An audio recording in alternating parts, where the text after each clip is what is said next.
Before you feel the first effect, your stomach has already reacted. The liquid passed through your esophagus and reached the gastric mucosa in seconds. Ethyl alcohol, dissolved in carbonated water, made contact with the internal walls. There was no digestion. There was no waiting. Absorption began immediately. A small portion filtered directly into the bloodstream from the stomach. The rest moved on to the small intestine, where the absorption speed multiplied. Intestinal cells allowed ethanol to pass without resistance. In less than 5 minutes, the blood alcohol concentration began to rise. The blood transported the ethanol to the liver. There, the liver cells recognized it as a toxic substance and activated 2 enzymes, alcohol dehydrogenase and aldehyde dehydrogenase. The first converted ethanol into acetaldehyde, a compound more harmful than alcohol itself. The second attempted to transform that acetaldehyde into acetate, less aggressive.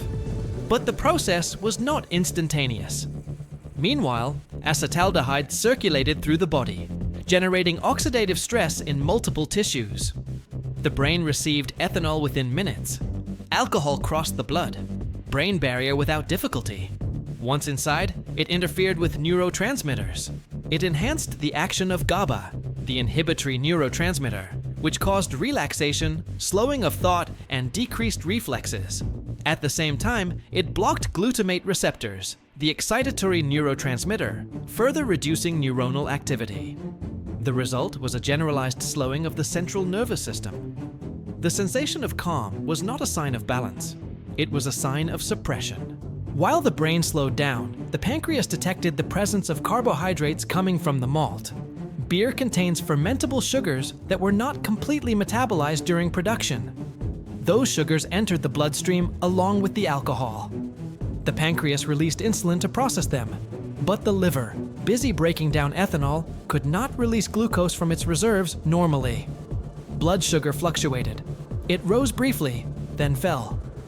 The energy available to cells became unstable. The kidney also responded.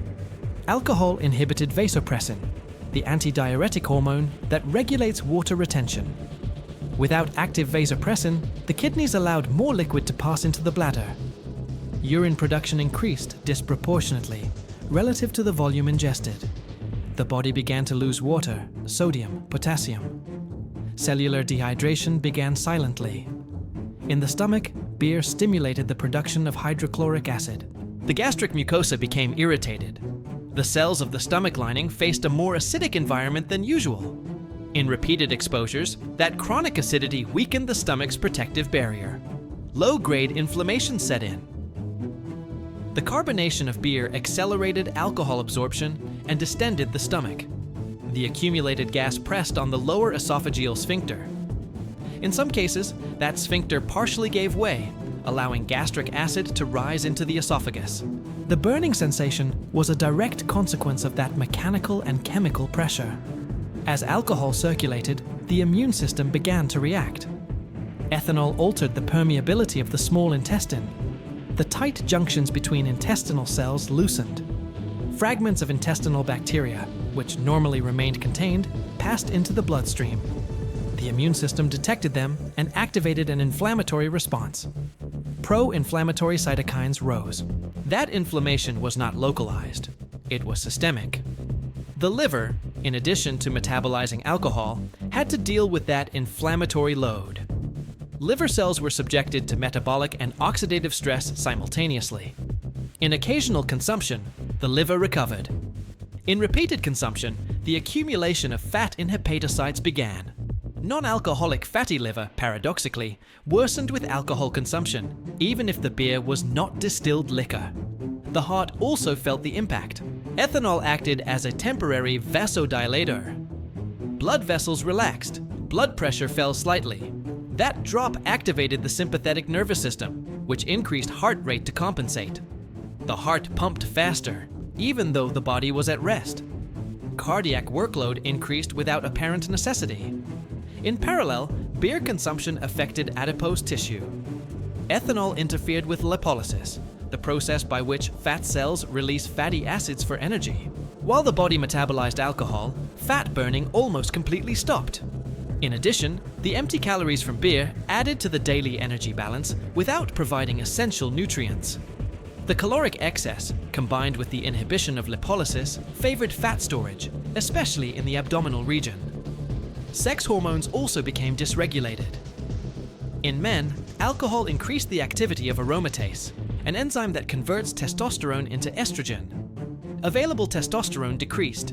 In women, ethanol interfered with estrogen metabolism in the liver, increasing circulating levels of this hormone. Those hormonal imbalances did not generate immediate symptoms, but in chronic consumption, they affected libido, body composition, and mood. The peripheral vascular system experienced subtle but significant changes. The vasodilation caused by beer led the capillaries in the skin to expand. The sensation of facial or bodily warmth was not the result of a real increase in internal temperature, but of a redistribution of blood flow towards the surface. That redistribution left less blood available for internal organs. The oxygenation of deep tissues temporarily decreased. Sleep was also compromised. Although alcohol induced initial drowsiness due to its depressant effect, it fragmented the deep stages of sleep. Sleep architecture became disorganized. REM sleep, crucial for memory consolidation and emotional regulation, was reduced. The body spent more time in light stages. Rest was superficial. Upon waking, the sensation of recovery was incomplete. During the following hours, while the liver continued processing acetaldehyde, the brain began to experience a neurochemical rebound. The nervous system, suppressed for hours, started to reactivate abruptly. Glutamate levels rose. Neuronal excitability increased. That hyperactivity translated into mild anxiety, irritability, difficulty concentrating. The body tried to rebalance itself, but it did so in an uncoordinated way. Dehydration continued to have an effect. The blood thickened slightly. Plasma volume decreased. The kidneys worked harder to filter the same amount of blood. Electrolytes became imbalanced. Magnesium, potassium, and sodium fell below optimal ranges. That loss affected muscle contraction, nerve transmission, and blood pressure regulation. The digestive system, hours later, remained irritated. Beer stimulated intestinal motility. In some cases, it accelerated transit, causing more frequent or liquid bowel movements. In others, the fermentation of residual sugars in the large intestine generated gas and abdominal distension.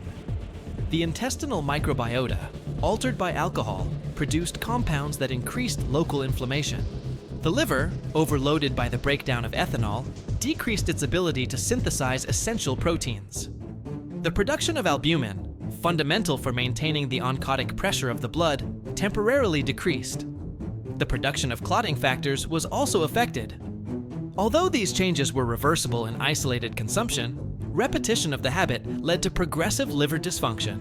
The pancreas, in addition to secreting insulin, had to deal with the direct toxic effect of alcohol. Pancreatic acinar cells, responsible for producing digestive enzymes, became inflamed.